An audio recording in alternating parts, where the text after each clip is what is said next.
Ya, perasaan saya sangat bahagia. Yelah, itu yang kita nakkan bila ada anak lelaki kan yang boleh mengimam fikir saya. Saya sangat bersyukur dan saya harap anak saya menjadi anak yang soleh, yang boleh yelah membanggakan ibu bapa kan, insyaAllah.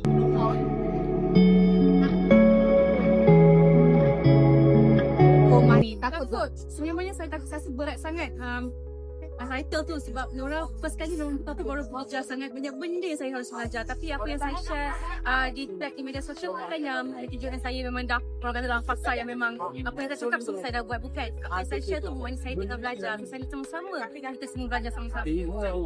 So dan sememangnya saya selalu tekankan bahawa kita ada manusia memang akan buat salah, akan jatuh, ada bangun. Tapi sememangnya kita sendiri harus support each other. Saya nak kita semua support each other. Kadang kita terlalu macam contohnya kan, macam orang ni dah berjaga ramai terlalu takut ke macam mana orang terlalu kecil dan orang cakap akan ada masanya saya gelincir. Cuma saya harapkan setelah gelincir tu ada orang-orang sekeliling yang angkat saya sama-sama.